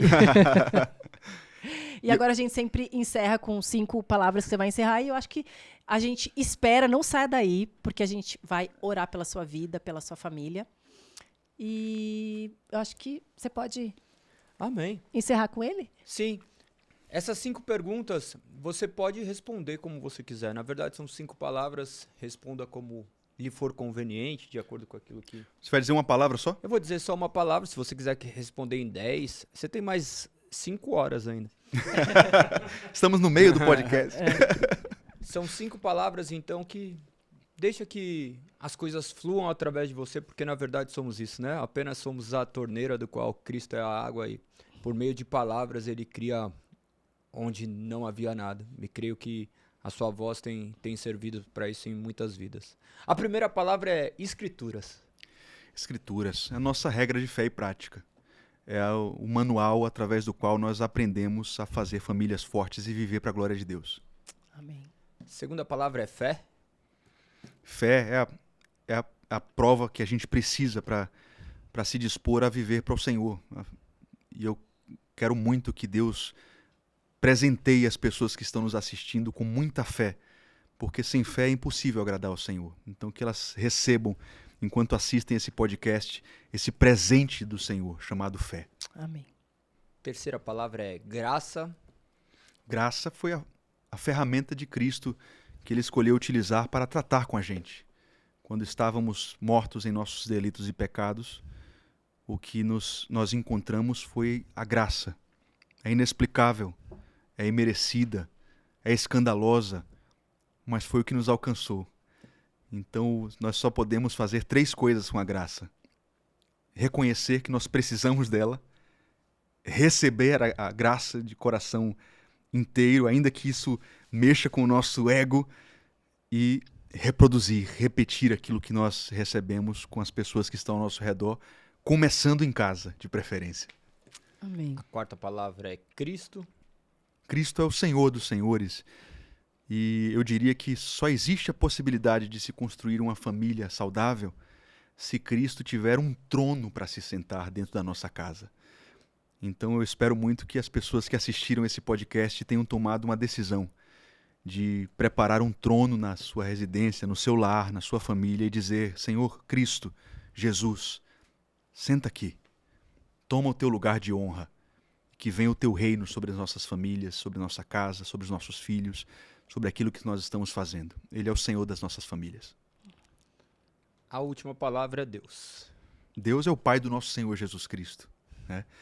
E é engraçado porque Deus, ele gosta de ser chamado de Pai. Cristo chocou os judeus porque eles não estavam acostumados a chamar Deus de Pai. Eles chamavam Deus de Adonai, El Elyon, o Senhor distante, o Senhor nas alturas, o Senhor dos exércitos, Jeová Sabaô. E de repente vem um galileu pregando na beira da praia e chamando Deus de Pai. E nós hoje temos o privilégio de sermos chamados de filhos de Deus, imitadores do Senhor. E que bom que Ele é Deus, Ele é Pai, e Ele dividiu esse privilégio conosco. E nós podemos ser imitadores dele hoje. Amém, amém. Amém. Eu quero pedir para o Rafa. Rafa, se você puder orar por essas pessoas que estão nos assistindo nesse momento, para que vocês também sejam edificados, abençoados, para que vocês realmente tenham um entendimento daquilo que o Senhor quer fazer dentro dos seus lares, dentro do seu lar. Você que está aqui nos assistindo, não sei de onde. Se você está na sua casa, se você está fora da sua casa, se você quer continuar com a sua família edificada ou se você precisa de uma reestruturação dentro do seu lar, que você receba essa oração, que você esteja disponível ou disponível, né? Disponível a ouvir a palavra do Senhor, a receber, a dizer um sim para aquilo que Ele quer fazer dentro da sua casa. Se coloque à disposição. Estenda a mão para aquela mão que já está estendida para você há muito tempo. Rafa, se você puder orar. Eu oro sim. Por favor, por essas pessoas que estão em casa nos acompanhando. Eu oro. Se você me permite, só dar uma palavrinha antes da oração. Eu tenho tido contato com missionários que estão servindo na Janela 1040, na China, tendo contato com os campos de reeducação, em países onde não existe liberdade para fazer um podcast como esse, fazer uma oração como essa que nós vamos fazer. E eu queria dar uma palavra que talvez as pessoas não recebam de forma tão alegre, mas que é a verdade. Talvez daqui a algum tempo a gente não tenha essa liberdade que nós temos hoje. Talvez nós tenhamos sido escolhidos por Deus para ser uma geração que viverá um nível de perseguição que nunca houve entre os cristãos na face da terra. Se isso acontecer, é importante que nós tenhamos famílias fortes, como as famílias dos hebreus na época do Egito. Eles não foram destruídos pelo faraó e pela escravidão e pela perseguição, porque eles tinham famílias numerosas, famílias que mesmo na servidão prosperavam, cresciam e se robusteciam no Senhor. Então eu quero fazer uma oração para que o Senhor fortaleça as nossas famílias. Amém. E se você chegou nesse podcast pensando em desistir da sua, eu queria te dizer que a sua família é preciosa para Deus e sempre será. Não desista da sua casa. Não desista da sua aliança matrimonial. Não desista dos seus filhos, porque o Deus que tem uma aliança com você é poderoso para restaurar a sua história familiar. Vamos fazer uma oração. Senhor, nós queremos sujeitar as nossas casas a Ti. Nós somos completamente incompetentes para construir famílias fortes para a Tua glória. Mas nós tomamos uma decisão. Assistindo esse podcast, durante essa conversa, nós tomamos uma decisão. Nós queremos fazer um pacto na Tua presença e dizer que a nossa família é para a Tua glória. Nós não sabemos como o Senhor vai ajeitar as coisas, nós não sabemos como as coisas irão para os seus devidos lugares, mas nós reconhecemos que o Senhor é poderoso para fazer. Portanto, eu oro pedindo que o Senhor ajude cada marido, cada esposa que está assistindo esse podcast, cada jovem que está vivendo de repente uma vida depravada e não faz a menor ideia de como construir um lar. Cada casal que já está com o casamento quebrado, em desespero e não sabe o que fazer. Senhor, onde eles estiverem, em qualquer país, em qualquer lugar do mundo, numa montanha muito alta ou num vale muito profundo, o Senhor é muito mais poderoso do que a distância que nos separa. Vai ao encontro dessa pessoa agora e ministra a Tua paz, a Tua criatividade. Eu peço, eu suplico, meu Deus, com toda a minha fé, que o Senhor se compadeça dos filhinhos, dos casais, das famílias que estão sofrendo, gemendo sem a Sua presença, e que o Senhor mude a história dessa pessoa que está nos assistindo. Que ela abra o seu coração nesse momento para o teu governo e que o Senhor mude completamente a história dessas famílias que estão me ouvindo nesse momento. Essa é a minha oração mais sincera. Em nome do seu Filho Jesus. Amém. Amém, amém. Que oração poderosa, que oração linda.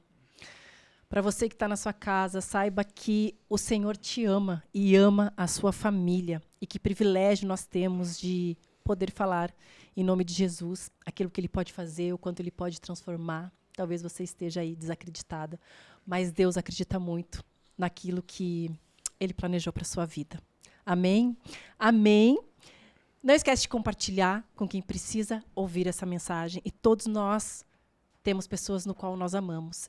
E com o qual nós não amamos muito, mas que Deus quer fazer a obra. Por isso, mande para todas as pessoas que vierem à sua mente. Compartilhe, comente aqui embaixo, que para a gente é muito importante ouvir a sua opinião, compartilhar, contar o seu testemunho, o que esse podcast fez diferença na sua vida. Fale com a gente. Nós lemos todos os comentários e não esqueça de seguir o Positivamente. Muito obrigada por sentar aqui na nossa sala com a gente, por estar presente e que Deus abençoe cada vez mais a sua casa. Rafa, muito obrigada. Galego, estamos juntos em mais um podcast. Amor, obrigado pela parceria, por tudo que você representa na minha vida. Eu te amo muito, viu? Amém, te amo. Até o próximo episódio. Beijo, gente. Beijo.